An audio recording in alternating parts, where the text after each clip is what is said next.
I wasn't planning on playing or streaming the game at least, but I started playing Stanley Parable, and I've been playing for like 5, maybe 10 minutes, and I decided to stream it.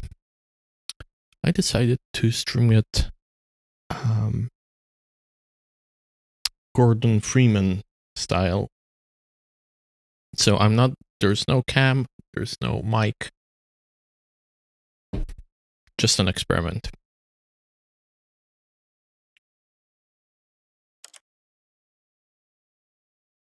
Confronting the demands of family life, I think the art world will really take notice. But of course, the message of the game only becomes clear once you've been playing it for about 4 hours. So why don't you give it 4 hours of play to make sure it's effective? Be sure to keep notes on your experience.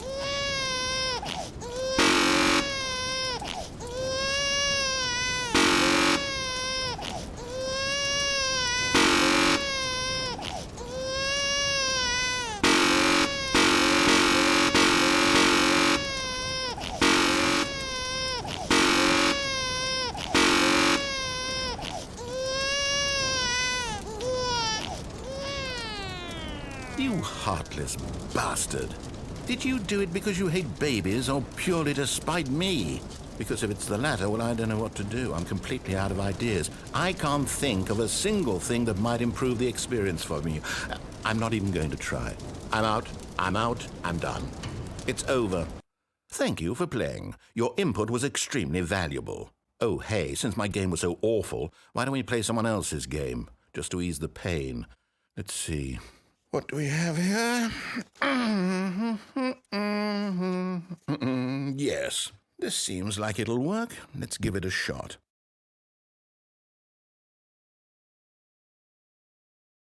Well, Stanley, is this any better? At last, the one thing you've always desired. A game I had absolutely nothing to do with. But is it enough? Tell me that, Stanley. Will it ever be enough? Well, I'll say this. I'm done making things for you. From now on, I will only create to fulfill a greater artistic purpose. Watch this, Stanley. I'm going to build a house.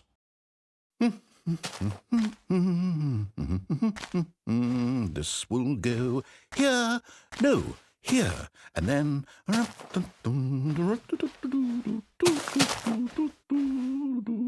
Let's see, what does it need? Yes, of course, and just to finish it all off... Yes, it's complete. I made this, Stanley. Look at it. Gaze upon my work of art and feel ashamed at your own inadequacy. But you've only seen it from the outside. You've only gotten half the experience. Please, step inside and make yourself comfortable. Isn't it grand? Isn't it perfect? It could only be better if... Wait, that's it. We must rebuild it out of diamond. Diamond everything. Yes. Come along, Stanley. We have to go mining.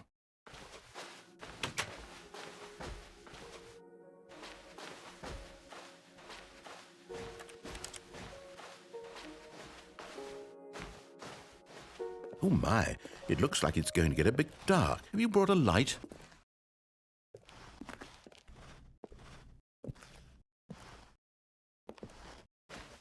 Oh, no. This is far more open-ended than I had in mind. I'm looking for something more narrow and linear. Something that makes you feel utterly irrelevant. This won't do at all. 1 out of 5. Even the diamonds couldn't save this one. Okay, new game.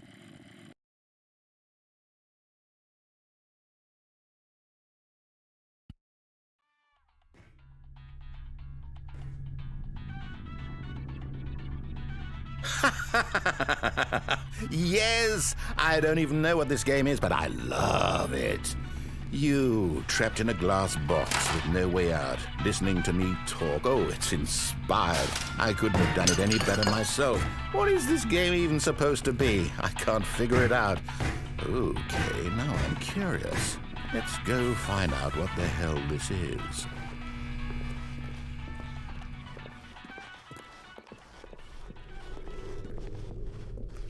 Oh, It's a puzzle.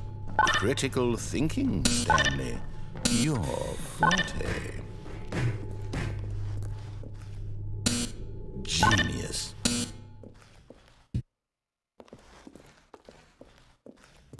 No, actually, you know what? I think that's plenty. I really don't care much to see you stumble through it.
I wonder what he found. If what he wanted was to be the leading man in his own story, well, perhaps he's gotten it, down in wherever he is right now. I wonder if he's happy with his choice, and if he's learned the heavy costs that come.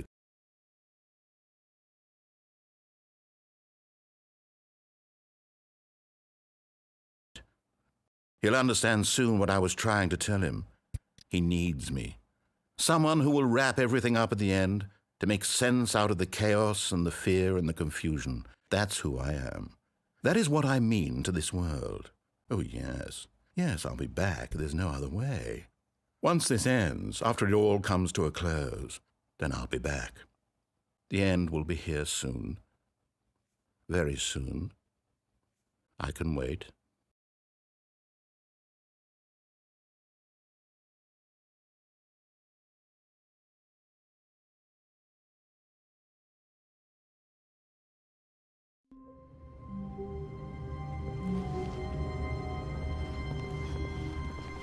All of his co-workers were gone.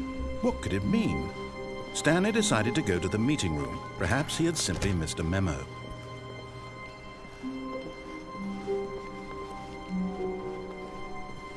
When Stanley came to a set of 2 open doors, he entered the door on his left.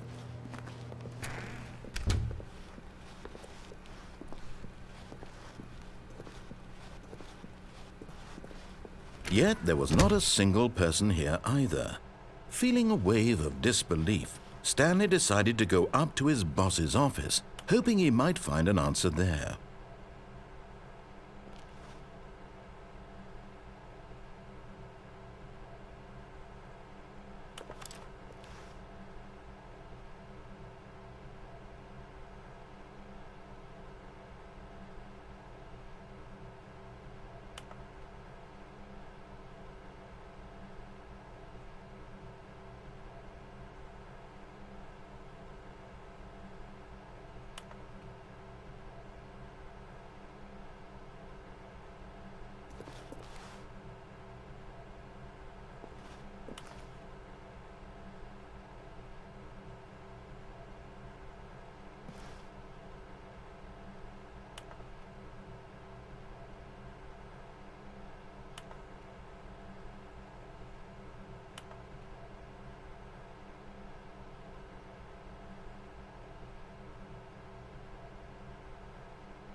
Stanley stepped into the broom closet, but there was nothing here, so he turned around and got back on track.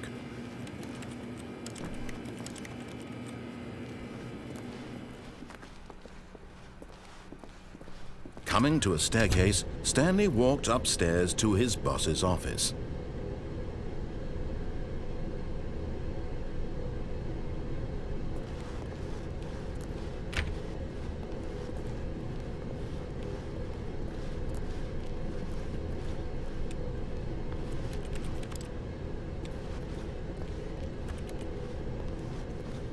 But Stanley just couldn't do it. He considered the possibility of facing his boss, admitting he had left his post during work hours. He might be fired for that. And in such a competitive economy, why had he taken that risk? All because he believed everyone had vanished? His boss would think he was crazy. And then something occurred to Stanley. Maybe, he thought to himself, maybe I am crazy. All of my co-workers blinking mysteriously out of existence in a single moment for no reason at all? None of it made any logical sense. And as Stanley pondered this, he began to make other strange observations. For example, why couldn't he see his feet when he looked down? Why did doors close automatically behind him wherever he went?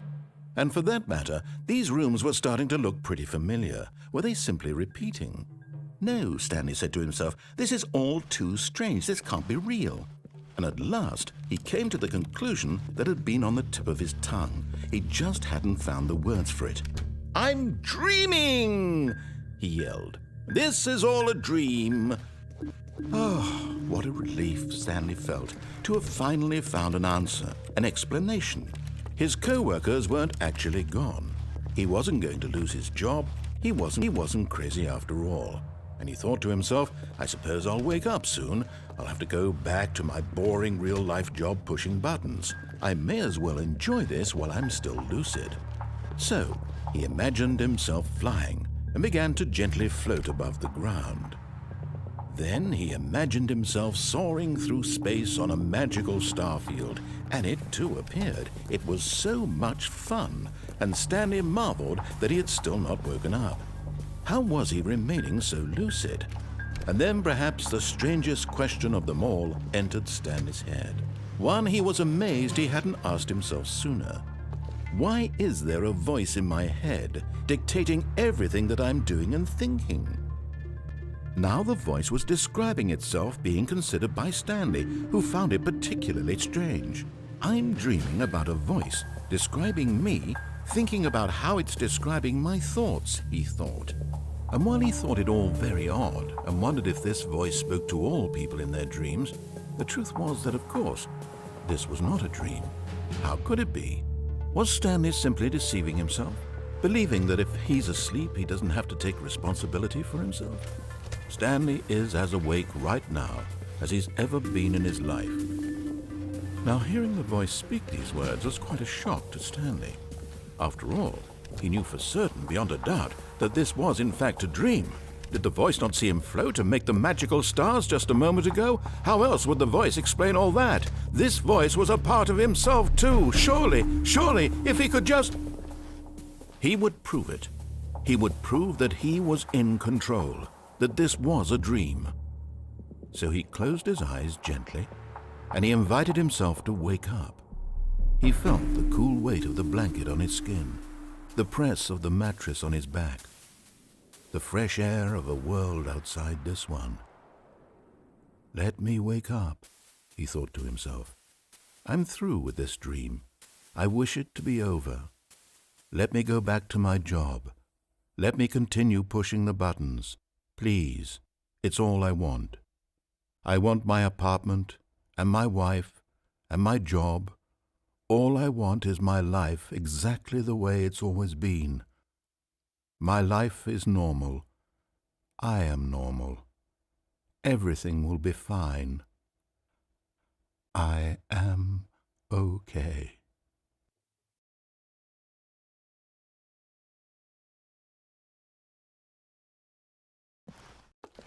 Stanley began screaming. Please, someone, wake me up. My name is Stanley. I have a boss. I have an office. I am real. Please, just someone tell me I am real. I must be real. I must be. Can anyone hear my voice? Who am I? Who am I? And everything went black.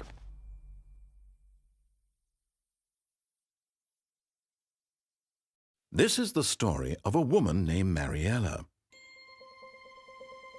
Mariella woke up on a day like any other. She arose, got dressed, gathered her belongings, and walked to her place of work. But on this particular day, her walk was interrupted by the body of a man who had stumbled through town talking and screaming to himself, and then collapsed dead on the sidewalk. And although she would soon turn to go call for an ambulance, for just a few brief moments, she considered the strange man. He was obviously crazy. This much she knew. Everyone knows what crazy people look like. And in that moment, she thought to herself how lucky she was to be normal. I am sane. I am in control of my mind. I know what is real and what isn't. It was comforting to think this, and in a certain way, seeing this man made her feel better. But then she remembered the meeting she had scheduled for that day. The very important people whose impressions of her would affect her career, and by extension, the rest of her life. She had no time for this, so it was only a moment that she stood there, staring down at the body. And then she turned and ran.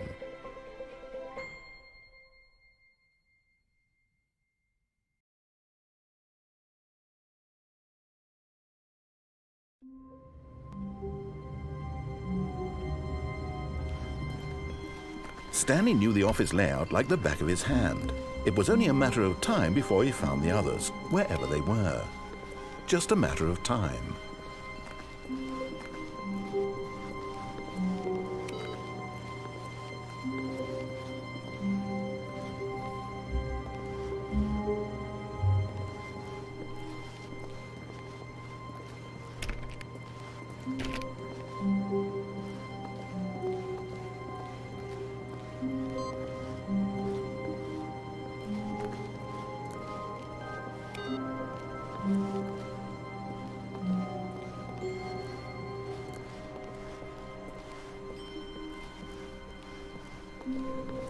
When Stanley came to a set of 2 open doors, he entered the door on his left. This was not the correct way to the meeting room, and Stanley knew it perfectly well. Perhaps he wanted to stop by the employee lounge first, just to admire it. Wow, yes, this room. What a beautiful room. What a gorgeous, gorgeous room. Thank goodness but eager to get back to business, Stanley took the first open door on his left.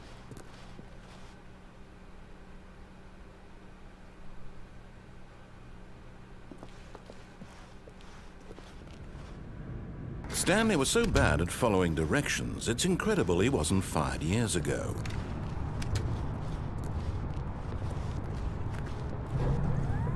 Look, Stanley, I think perhaps we've gotten off on the wrong foot here. I'm not your enemy, really, I'm not. I realize that investing your trust in someone else can be... But in his eagerness to prove that he is in control of the story and no one gets to tell him what to do, Stanley leapt from the platform and plunged to his death. Good job, Stanley. Everyone thinks you are very powerful.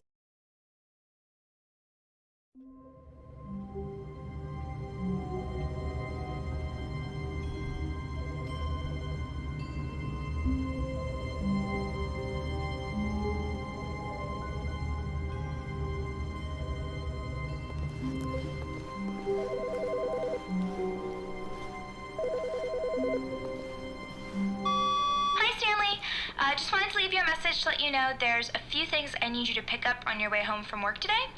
We need milk, cereal, dish soap, spaghetti, get a thing of sugar, some bread, and coffee beans, whichever ones you like. I'll give you a call if there's anything I forgot. Thanks, sweetie. See you tonight.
When Stanley came to a set of 2 open doors, he entered the door on his left.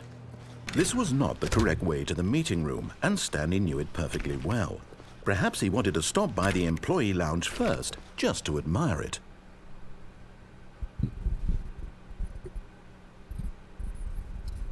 Hello. I'm trying to play the game as sort of a Gordon Freeman character, where I don't speak and everything happens in my head. But hello.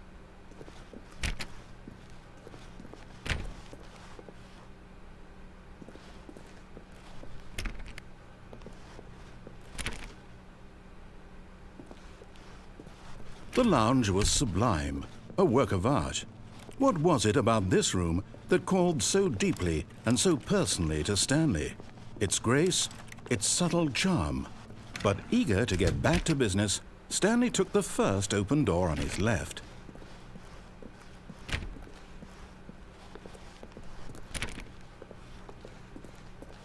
Stanley was so bad at following directions, it's incredible he wasn't fired years ago.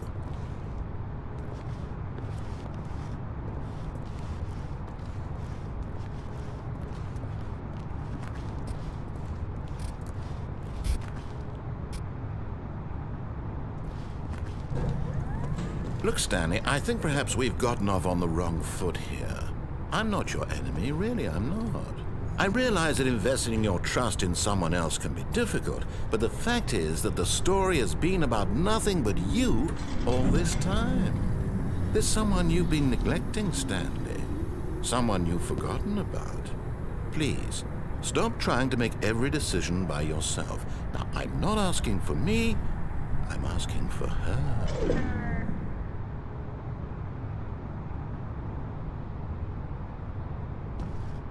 This is it, Stanley.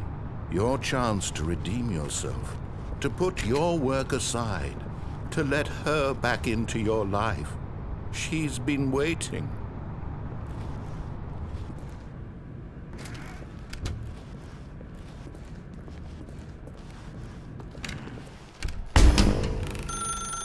That's her, Stanley. You need to be the one to do this, to reach out to her. If you can truly place your faith in another, then pick up the phone.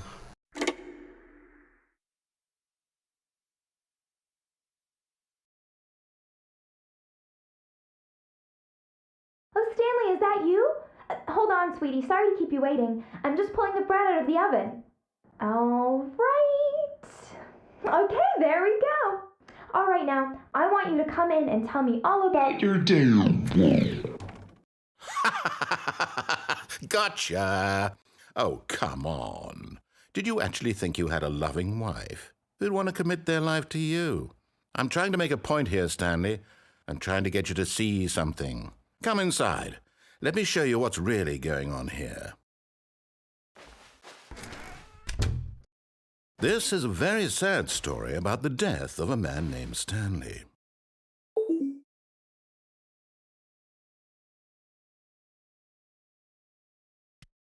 Stanley is quite a boring fellow. He has a job that demands nothing of him, and every button that he pushes is a reminder of the inconsequential nature of his existence.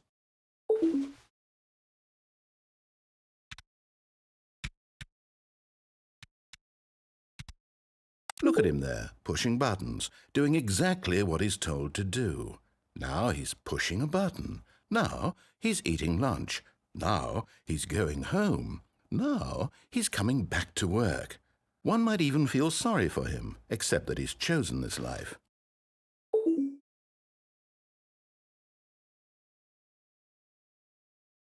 But in his mind, he can go on fantastic adventures. From behind his desk, Stanley dreamed of wild expeditions into the unknown, fantastic discoveries of new lands. It was wonderful. And each day that he returned to work was a reminder that none of it would ever happen to him. And so he began to fantasize about his own job.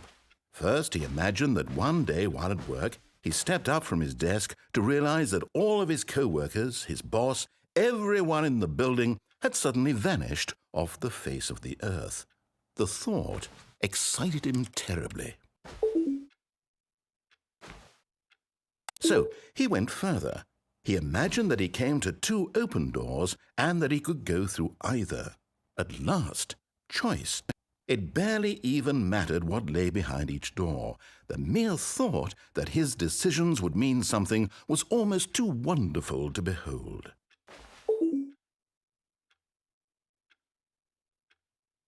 As he wandered through this fantasy world, he began to fill it with many possible paths and destinations.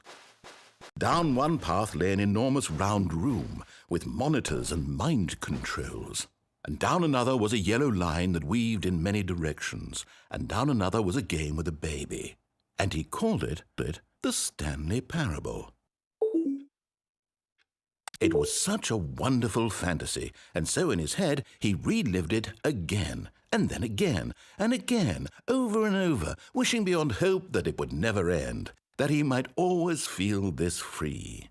Surely there's an answer down some new path, mustn't there be? Perhaps if he played just one more time.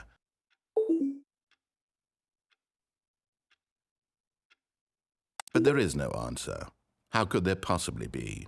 In reality, all he's doing is pushing the same buttons he always has. Nothing has changed. The longer he spends here, the more invested he gets, the more he forgets which life is the real one. And I'm trying to tell him this, that in this world he can never be anything but an observer, that as long as he remains here, he's slowly killing himself. But he won't listen to me. He won't stop. Here, watch this. Stanley, the next time the screen asks you to push a button, do not do it.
You see?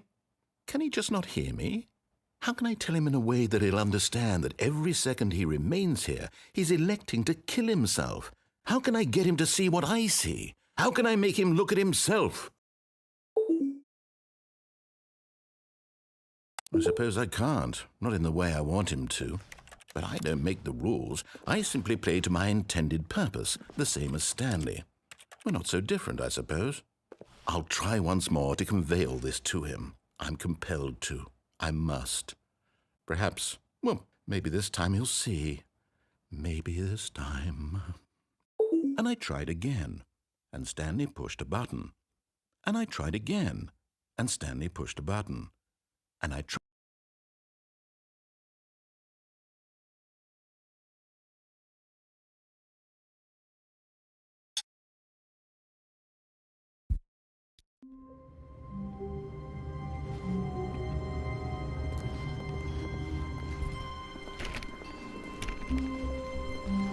All of his co-workers were gone. What could it mean? Stanley decided to go to the meeting room. Perhaps he had simply missed a memo. No matter how hard Stanley looked, he couldn't find a trace of his co-workers.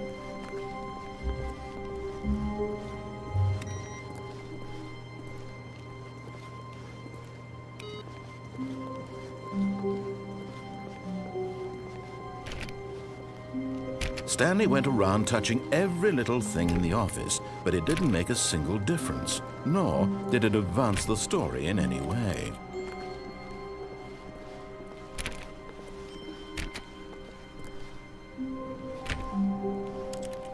When Stanley came to a set of 2 open doors, he entered the door on his left.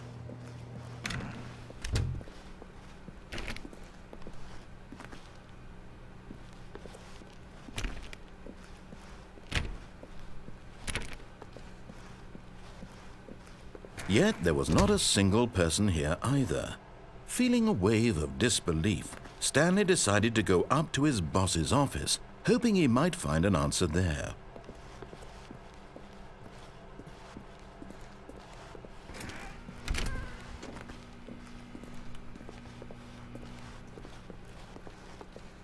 Coming to a staircase, Stanley walked upstairs to his boss's office.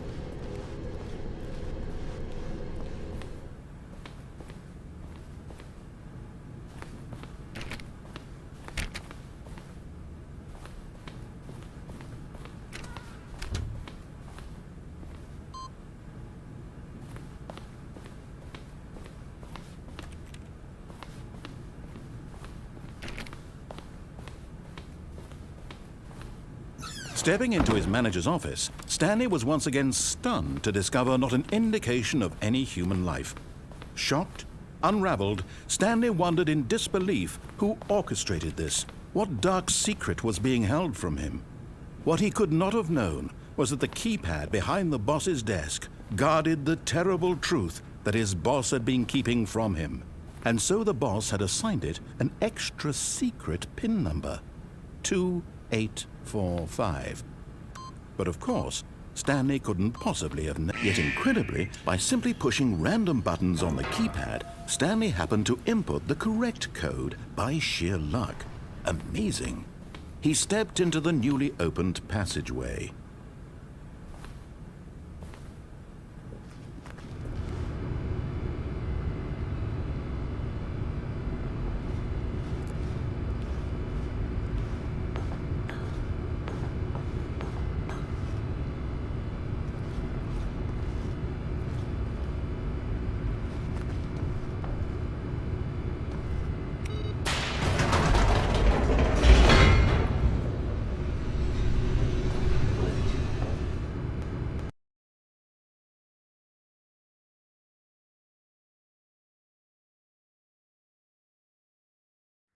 Descending deeper into the building, Stanley realized he felt a bit peculiar. It was a stirring of emotion in his chest, as though he felt more free to think for himself, to question the nature of his job. Why did he feel this now, when for years it had never occurred to him? This question would not go unanswered for long.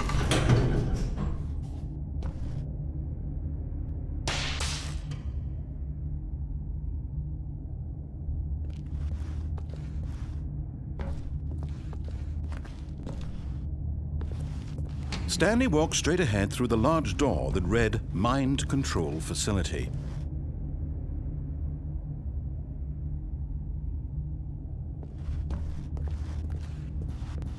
Although this passageway had the word Escape written on it, the truth was that at the end of this hall, Stanley would meet his violent death.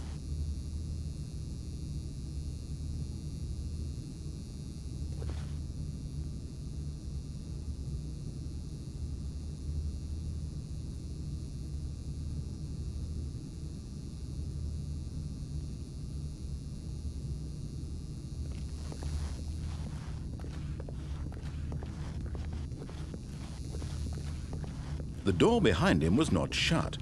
Stanley still had every opportunity to turn around and get back on track.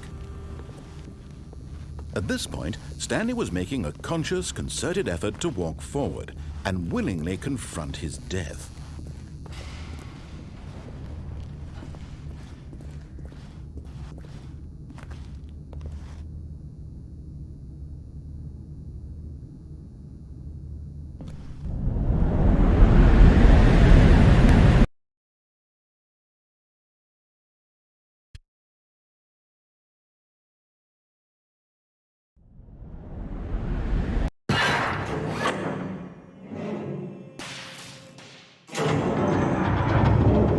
As the machine whirred into motion and Stanley was inched closer and closer to his demise, he reflected that his life had been of no consequence whatsoever. Stanley can't see the bigger picture. He doesn't know the real story, trapped forever in his narrow vision of what this world is. Perhaps his death was of no great loss, like plucking the eyeballs from a blind man. And so he resigned and willingly accepted this violent end to his brief and shallow life. Farewell, Stanley.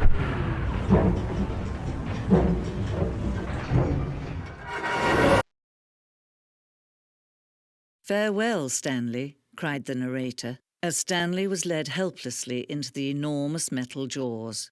In a single visceral instant, Stanley was obliterated as the machine crushed every bone in his body, killing him instantly.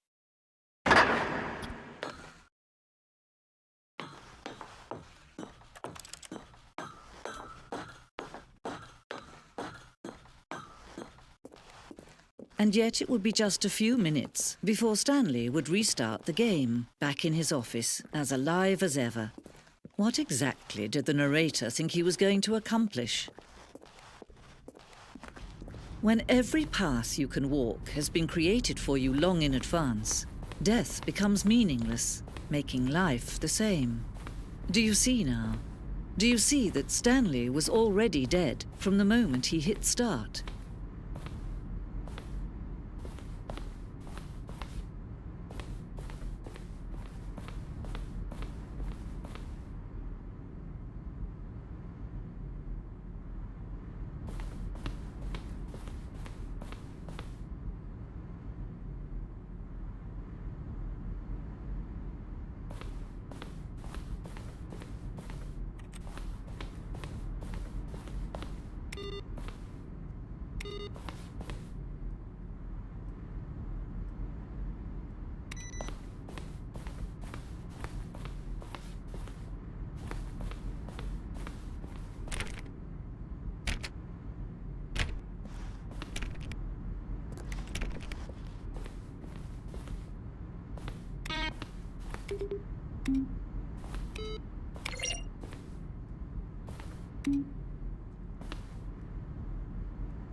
Now then, this elevator for sure would get him right back on track to where he was supposed to be in the story.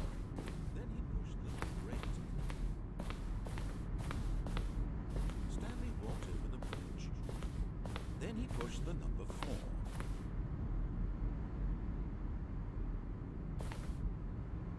Stanley stood on the roof. Now look closely, Stanley. See how it's impossible for the player to do anything in this room.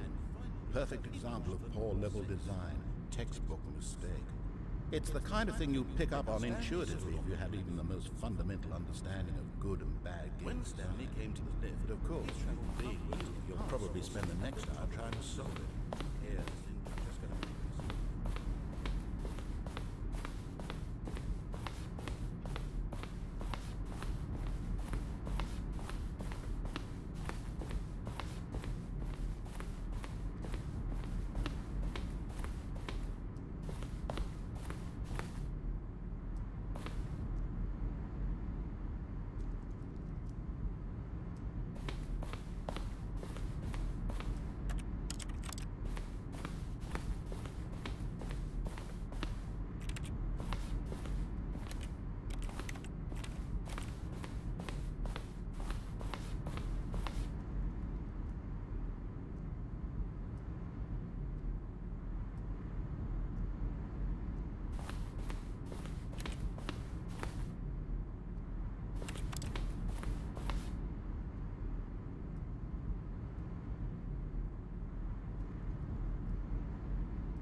Oh, look at these two. How they wish to destroy one another. How they wish to control one another. How they both wish to be free.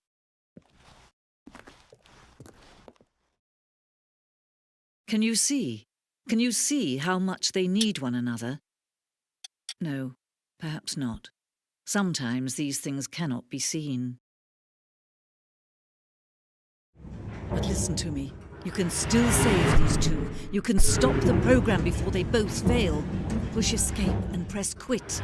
There's no other way to beat this game. As long as you move forward, you'll be walking someone else's path. Stop now and it'll be your only true choice. Whatever you do, choose it. Don't let time choose for you. Don't let time...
All of his co-workers were gone.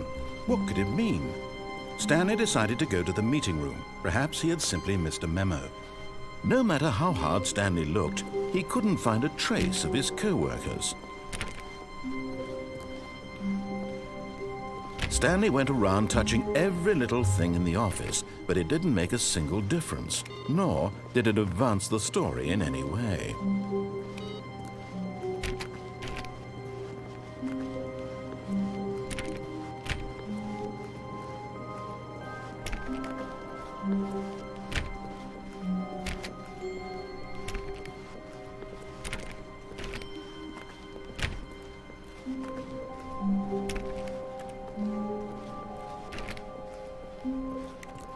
When Stanley came to a set of 2 open doors, he entered the door on his left.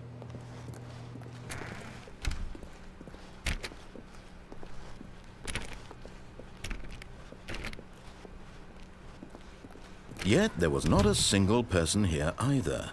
Feeling a wave of disbelief, Stanley decided to go up to his boss's office, hoping he might find an answer there. Oh, no, no, not again. I won't be part of this. I'm not going to encourage you. I'm not going to say anything at all. I'm just going to be patient and wait for you to finish whatever it is you enjoy doing so much in this room. Please take your time. Coming to a staircase, Stanley walked upstairs to his boss's office.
Stepping into his manager's office, Stanley was once again stunned to discover not an indication of any human life.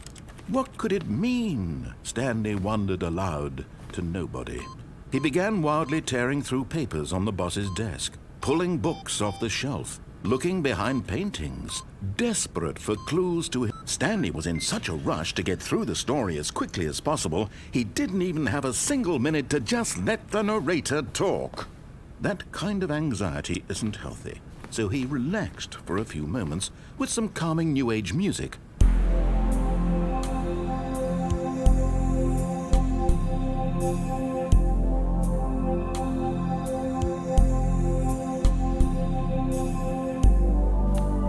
Feeling soothed and rejuvenated, Stanley calmly walked forward into the opened passageway.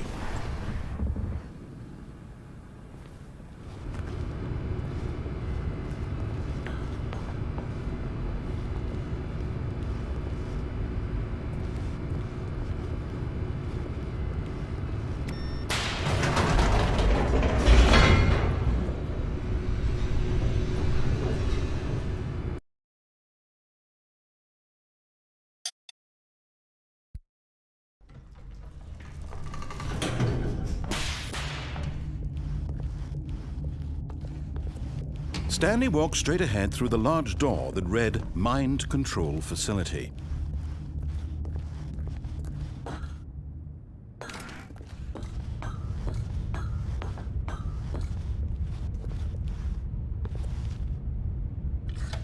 The lights rose on an enormous room packed with television screens. What horrible secret did this place hold? Stanley thought to himself. Did he have the strength to find out?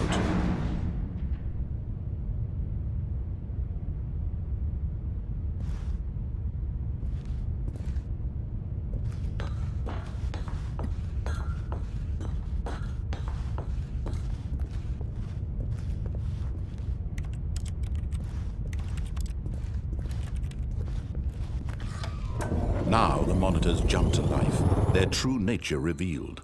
Each bore the number of an employee in the building, Stanley's co-workers. The lives of so many individuals reduced to images on a screen, and Stanley, one of them, eternally monitored in this place where freedom meant nothing.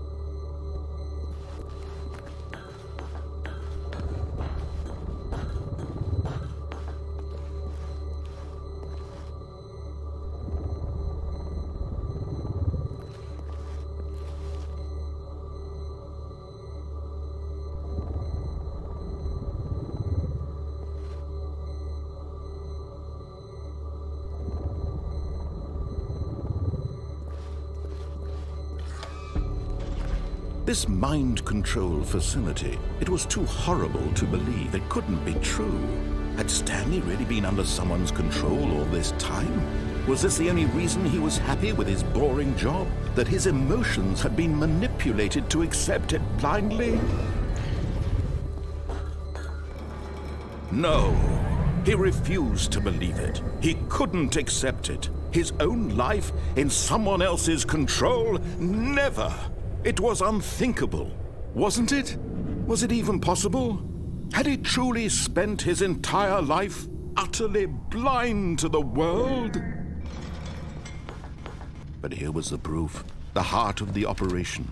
Controls labeled with emotions, happy or sad or content, walking, eating, working, all of it monitored and commanded from this very place.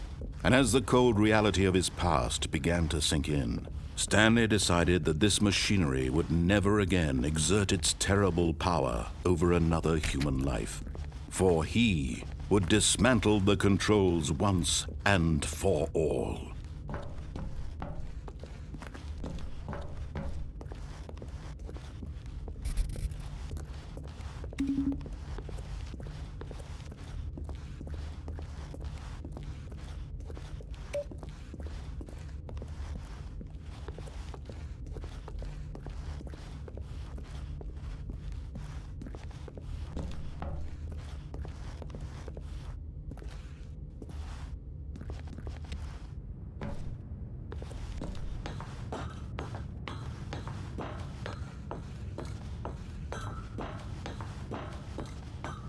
And when at last he found the source of the room's power, he knew it was his duty, his obligation, to put an end to this horrible place and to everything it stood for.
Blackness and a rising chill of uncertainty. Was it over? Yes! He had won! He had defeated the machine, unshackled himself from someone else's command. Freedom was mere moments away. And yet, even as the immense door slowly opened, Stanley reflected on how many puzzles still lay unsolved. Where had his co-workers gone? How had he been freed from the machine's grasp? What other mysteries did this strange building hold? But as sunlight streamed into the chamber, he realized none of this mattered to him, for it was not knowledge or even power that he had been seeking, but happiness. Perhaps his goal had not been to understand, but to let go. No longer would anyone tell him where to go, what to do, or how to feel. Whatever life he lives, it will be his. And that was all he needed to know. It was perhaps the only thing worth knowing. Stanley stepped through the open door.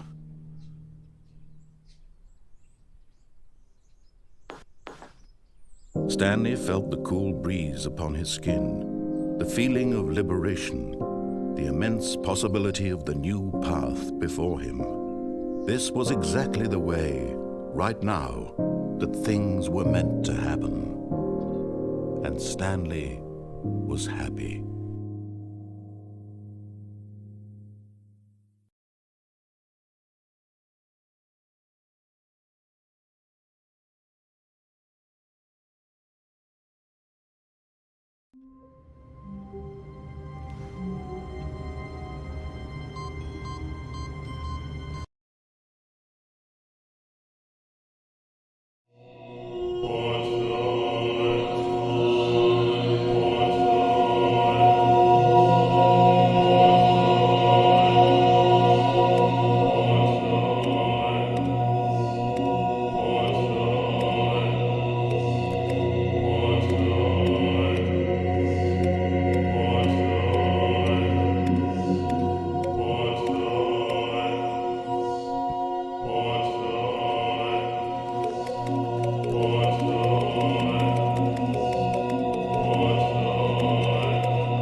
morning. Thank you for contacting the Future Happiness Foundation. We are confirming your shipment of 1,327 cardboard boxes to your place of work. Can you verify that this is correct? Excellent. Your order will arrive shortly. Thank you again for contacting the Future Happiness Foundation.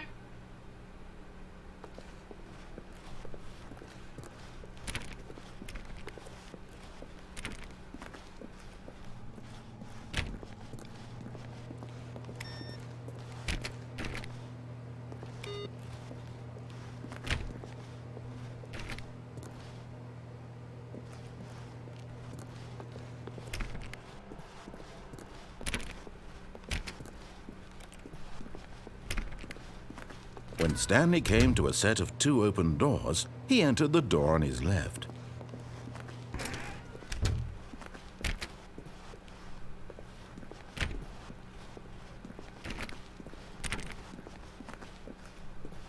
Yet there was not a single person here either. Feeling a wave of disbelief, Stanley decided to go up to his boss's office, hoping he might find an answer there. Coming to a staircase, Stanley walked upstairs to his boss's office.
Okay, I think we all know the drill by now. Blah, blah, blah. Dark secrets, the keypad. Stanley pushes some buttons. Oh, hey, look, it's a new passageway. Quelle surprise.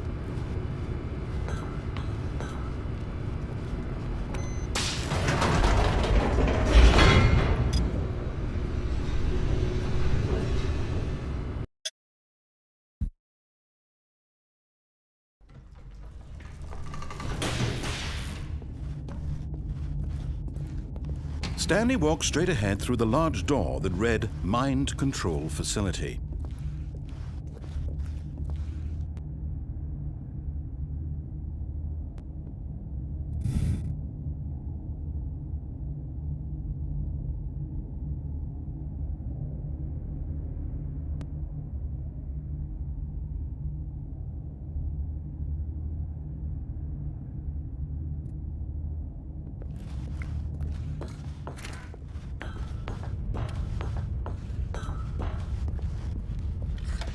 The lights rose on an enormous room packed with television screens.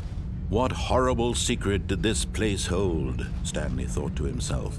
Did he have the strength to find out?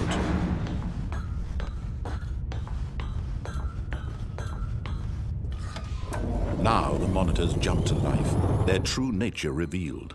Each bore the number of an employee in the building, Stanley's co-workers. The lives of so many individuals reduced to images on a screen, and Stanley, one of them, eternally monitored in this place where freedom meant nothing.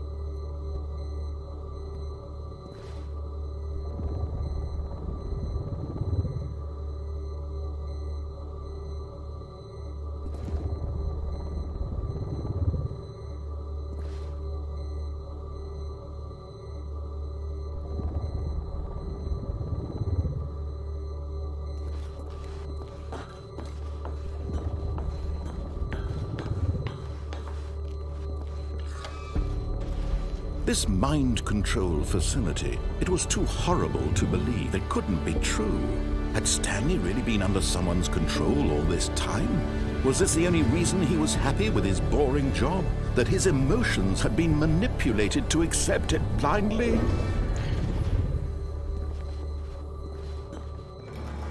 No, he refused to believe it. He couldn't accept it. His own life in someone else's control? Never! It was unthinkable, wasn't it? Was it even possible? Had he truly spent his entire life utterly blind to the world? But here was the proof. The heart of the operation. Controls labeled with emotions. Happy, or sad, or content. Walking, eating, working. All of it monitored and commanded from this very place.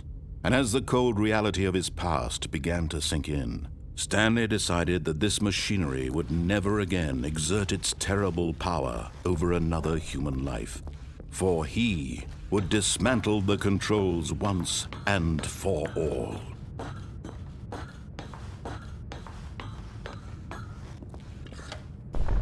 Oh, Stanley, you didn't just activate the controls, did you?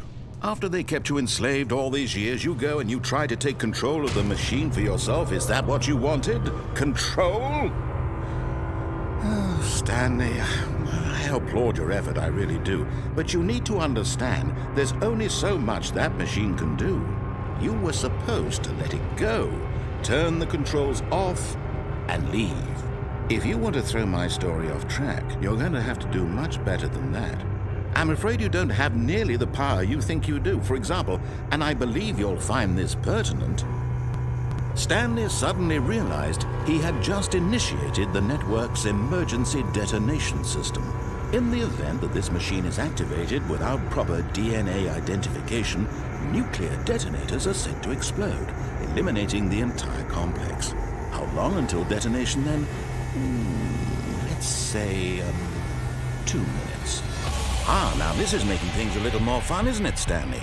It's your time to shine. You are the star. It's your story now. Shape it to your heart's desires. Oh, this is much better than what I had in mind. What a shame we have so little time left to enjoy it.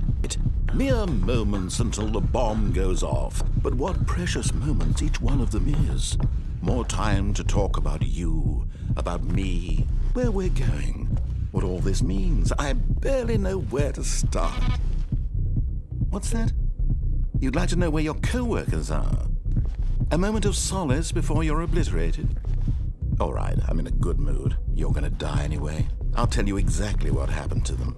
I erased them. I turned off the machine. I set you free. Of course, that was merely in this instance of the story. Sometimes when I tell it, I simply let you sit there in your office forever, pushing buttons endlessly and then dying alone. Other times, I let the office sink into the ground, swallowing everyone inside, or I let it burn to a crisp. I have to say this, though, this version of events has been rather amusing. Watching you try to make sense of everything and take back the control wrested away from you, it's quite rich. I almost hate to see it go. But I'm sure whatever I come up with on the next go-around will be even better.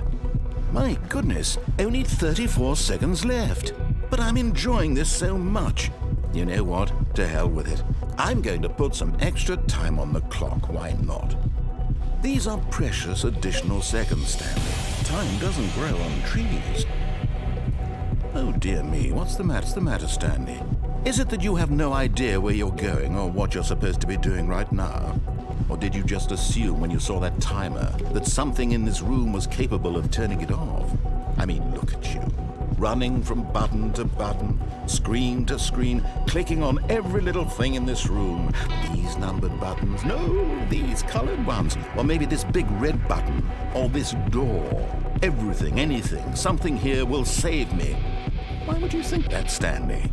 That this video game can be beaten? Won? Solved?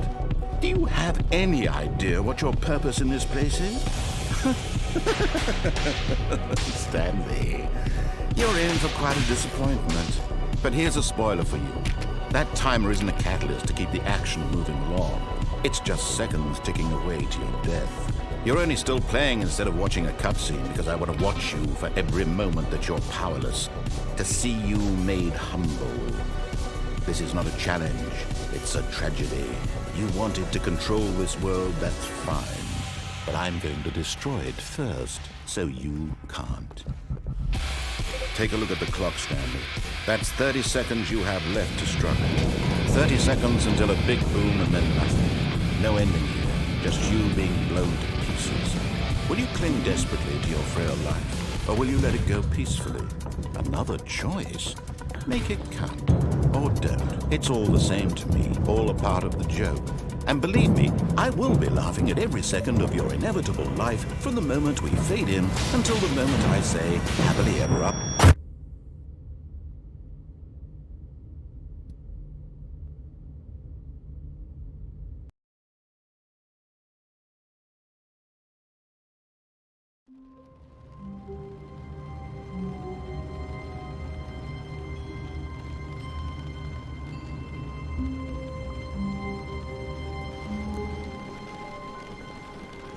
How wonderful.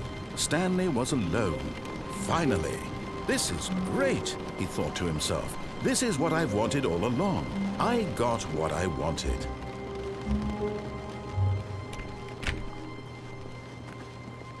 Stanley went around touching every little thing in the office, but it didn't make a single difference, nor did it advance the story in any way. When Stanley came to a set of two open, this was not the correct way to the meeting room, and Stanley knew it perfectly well. Perhaps he wanted to stop by the employee lounge first, just to admire it.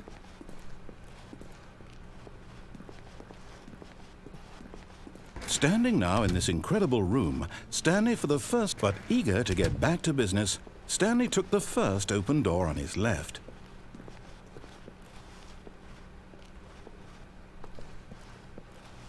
And so he detoured through the maintenance section, walked straight ahead to the opposite door, and got back on track.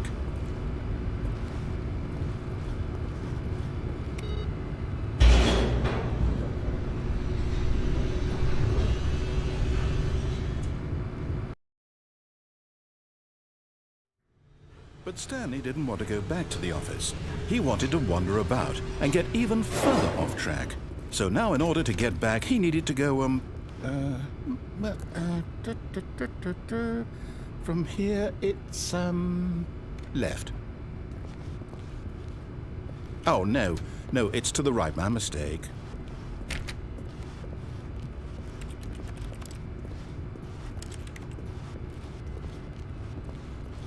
No, not the right.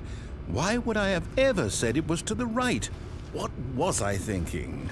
It's clearly... Oh dear, would you hold on for a minute, please? Now, let's see. We went down right, left, down, left, right. Yep, okay, yes.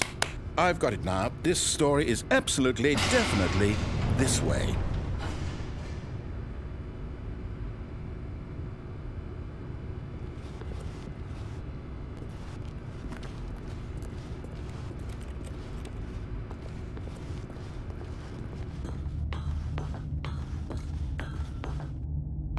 No.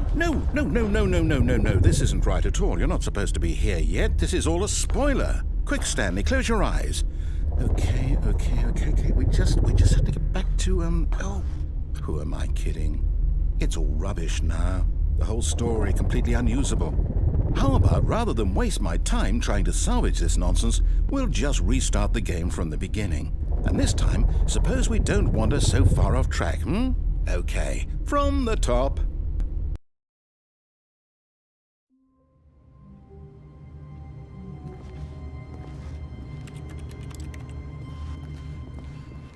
All of his co-workers were gone.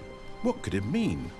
Stanley decided to go to the meeting room. Perhaps he had simply missed a memo.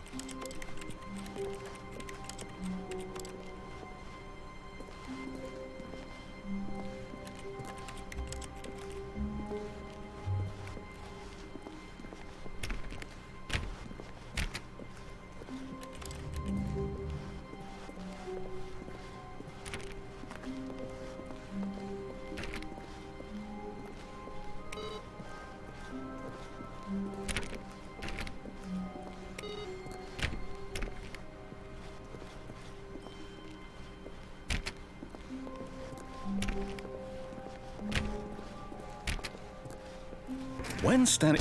Wait, what? No, I restarted. I swear, I definitely restarted the game over, completely fresh. Everything should be... Oh, did something change? Stanley, did you change anything when we were back in that room with all the monitors? Did you move the story somewhere, or... Hold on. Why am I asking you? I'm the one who wrote the story. It was right here just a minute ago. I know for sure that it's here somewhere. Okay, then. It's an adventure. Come, Stanley. Let's find the story.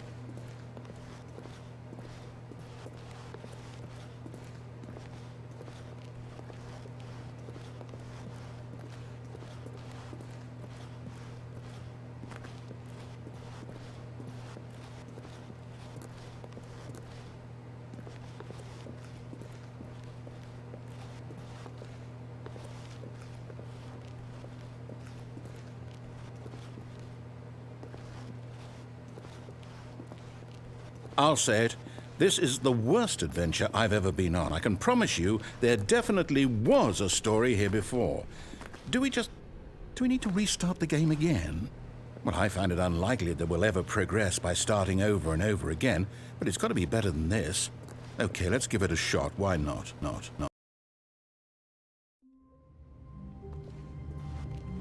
All of his co-workers were gone. What could it mean? Stanley decided to go to the meeting room. Perhaps he had simply missed a memo.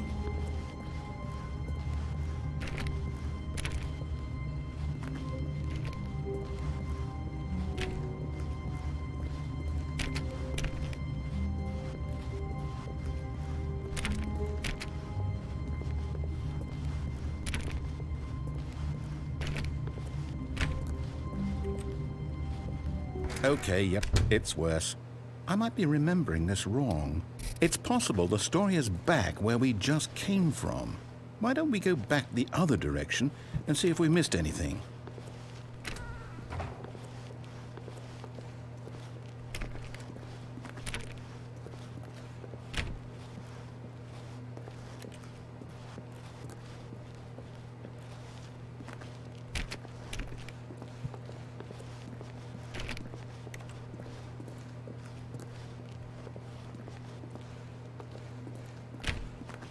Aha! I knew we'd miss something. The story. Here it comes. No, wait, never mind. Not the story. Okay, let's head back the other way and retrace our steps.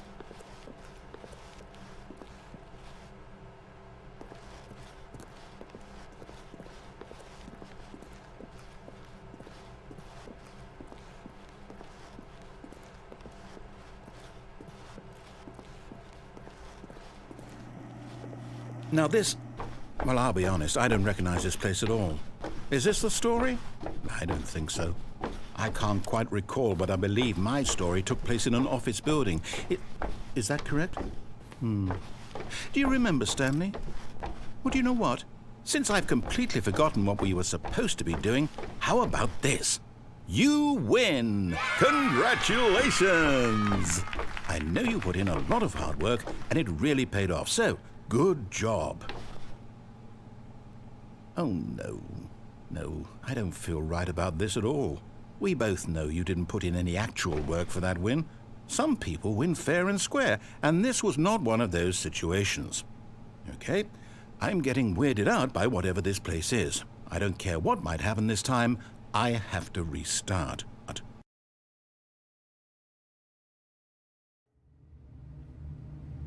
All right, I've got a solution. This time, to make sure we don't get lost, I've employed the help of the Stanley Parable Adventure Line. Just follow the line. How simple is that?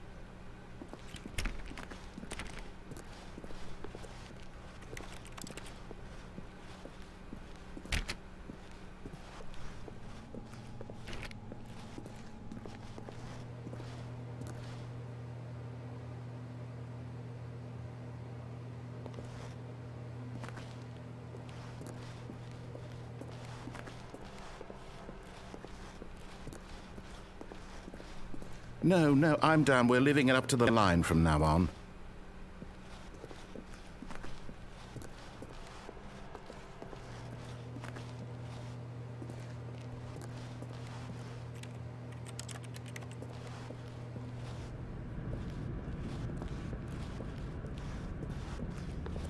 You see? The line knows where the story is. It's over in this direction. Onward, Stanley, to destiny. Though, here's a thought. Wouldn't wherever we end up be our destination, even if there's no story there? Or to put it another way, is the story of no destination still a story? Simply by the act of moving forward, are we implying a journey such that a destination is inevitably conjured into being via the very manifestation of the nature of life itself? Okay, Stanley, I need to follow this train of thought for a minute. Just stick with me. Now, we can both agree that the nature of existence is in fact a byproduct of one's subjective experience of that existence, right? Okay. Now, if my experience of your existence rests inside of your subjective experience of this office, is this office, in fact, the skeleton of my own relative experiential mental subjective construct? Whoa. Hang on. That got a bit weird back there. Well, I'd like to apologize. Not sure where I was going with all that. You know what? I think what we need right now is a bit of music to lighten the mood.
the music.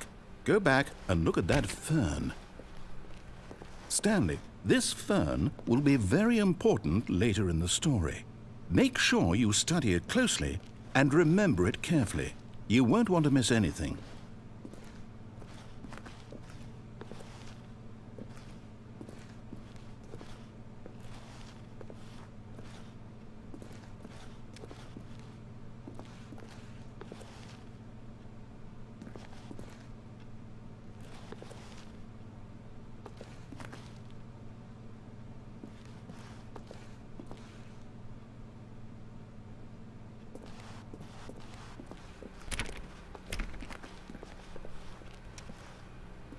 Wait, what?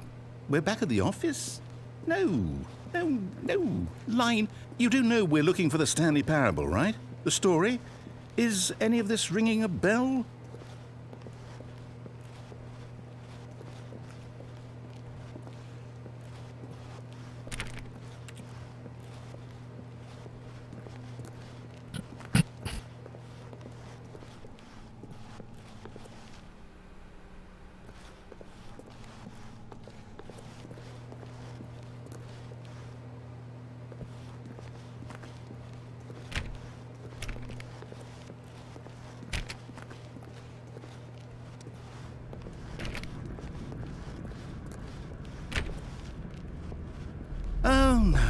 Oh, no, not again, Line. How could you have done this to us? And after we trusted you, after everything we've been through, you... Oh, I can't take this anymore. To hell with it. Restart.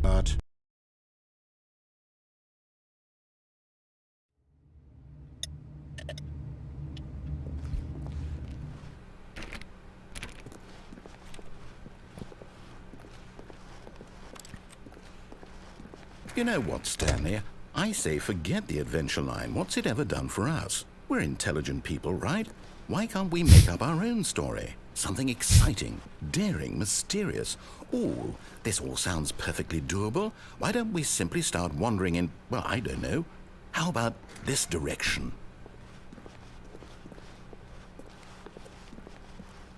Now, yes, this is exciting. Just me and Stanley forging a new path, a new story. Well, it could be anything. What do you want our story to be? Go wild. Use your imagination. Whatever it might be, Stanley, I'm ready for it.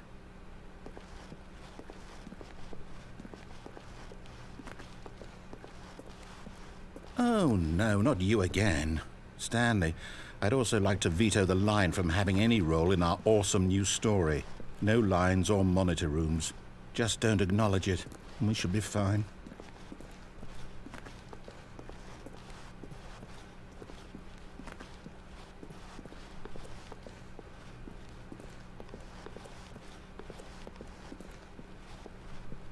Ah, a choice.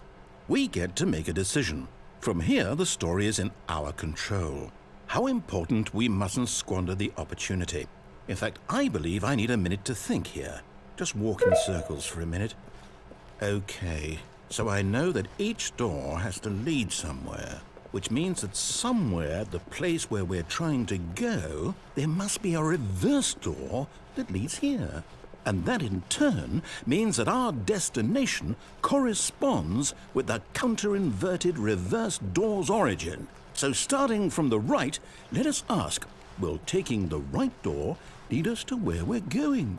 And since the answer is clearly yes, then by all accounts, the door on the right is the correct one. Another victory for logic. Come, Stanley, our destiny awaits.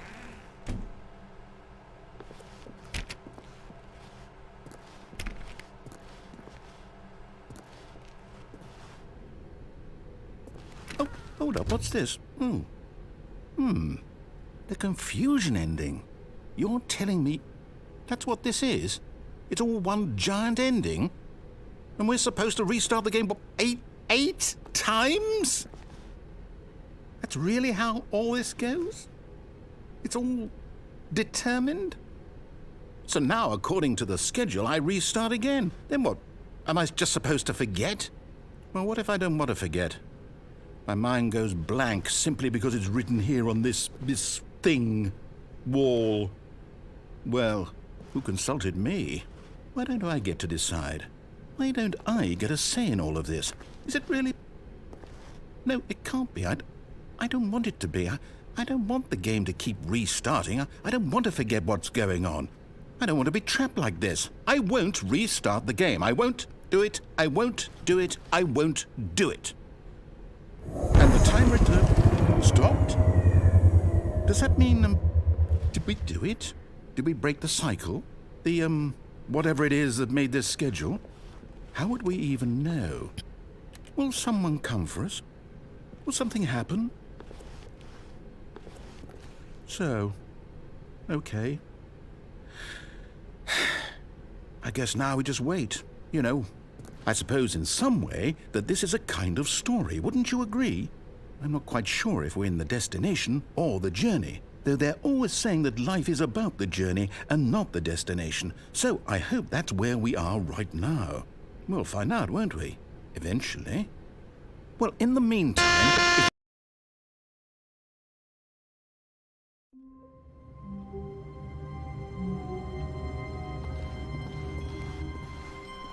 All of his co-workers were gone. What could it mean? Stanley decided to go to the meeting room. Perhaps he had simply missed a memo.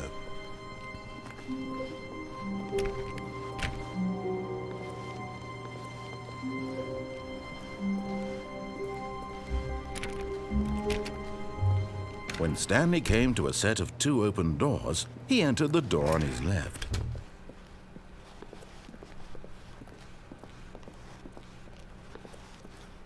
Yet there was not a single person here either. Feeling a wave of disbelief, Stanley decided to go up to his boss's office. Coming to a staircase, Stanley walked upstairs to his boss's office.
Here's the door, just go.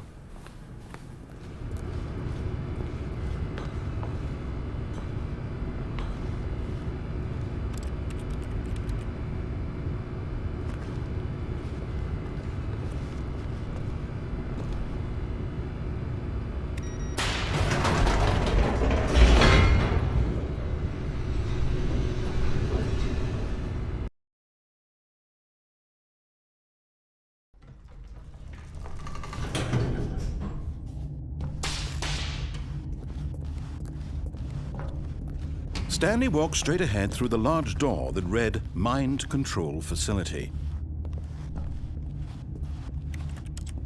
Although this passageway had the word Escape written on it, the truth was that at the end of this hall, Stanley would meet his violent death.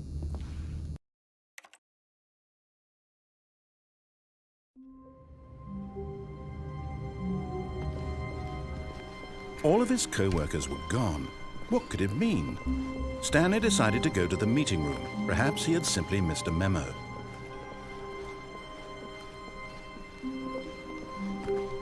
When Stanley came to a set of 2 open doors, he entered the door on his left.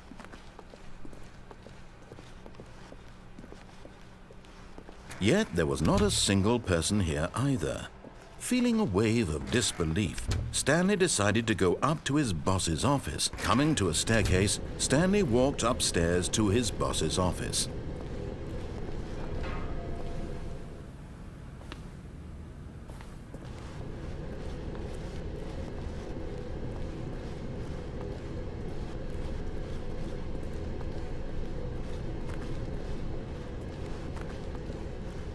But Stanley just couldn't do it.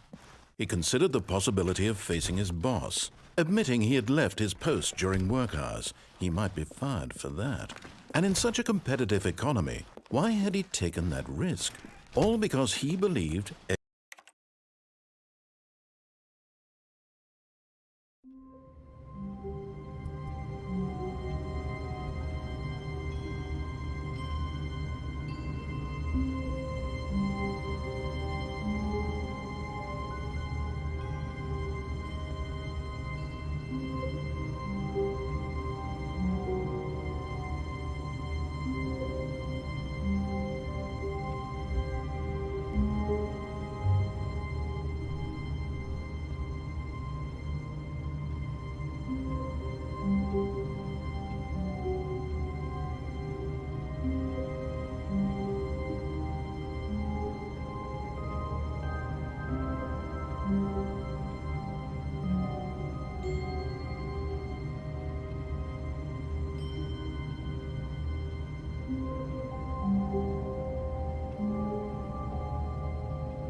the meeting room. Yes, that's where everyone would be.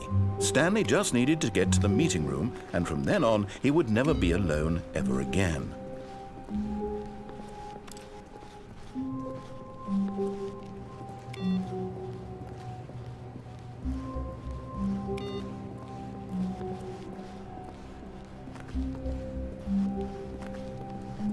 When Stanley came to a set of 2 open doors, he entered. This was not the correct way to the meeting room, and Stanley knew it perfectly well. Perhaps he wanted to stop by the employee lounge first, just to admire it. Stanley felt lightheaded, butterflies in his stomach, giddy in a way he had never known before. Was it this room? A connection between the two? Could a man love a room? I mean, truly, truly, deeply, madly love.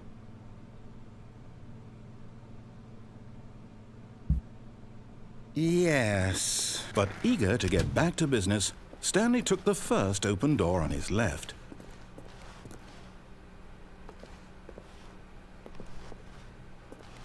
And so he detoured through the maintenance section, walked straight ahead to the opposite door, and got back on track.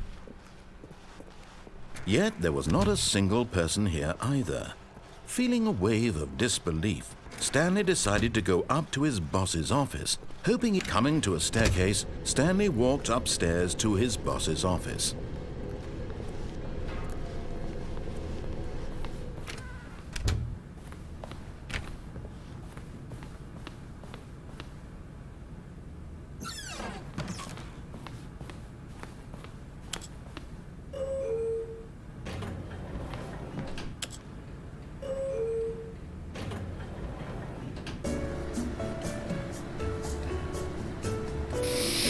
Okay.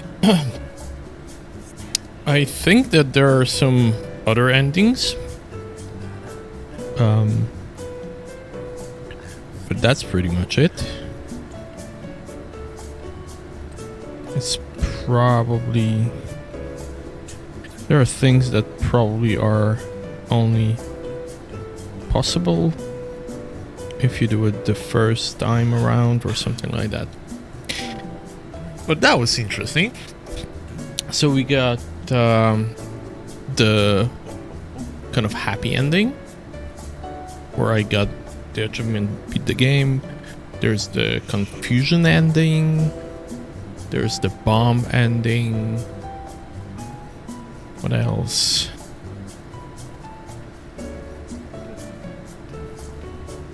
The museum.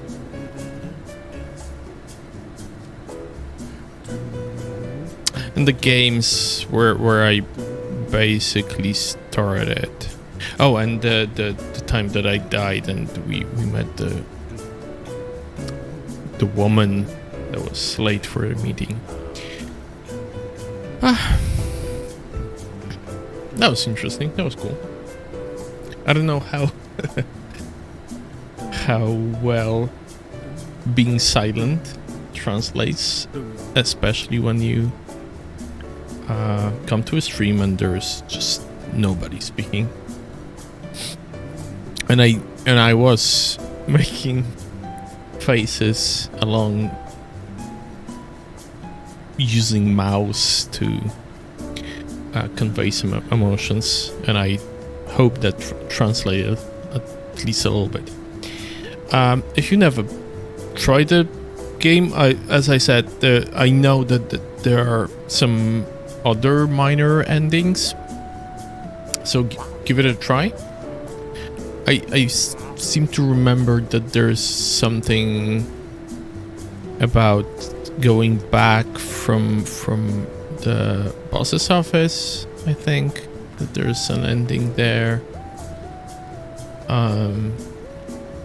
I think there's something about either opening doors or windows and going there. But yeah, I will leave that for you to find and have fun. I definitely had fun. Very interesting, bizarre game. I don't remember if there was another game similar to this, and I don't know if it was by the same guy or by a guy who knows this one. It was sort of a game that was about multiple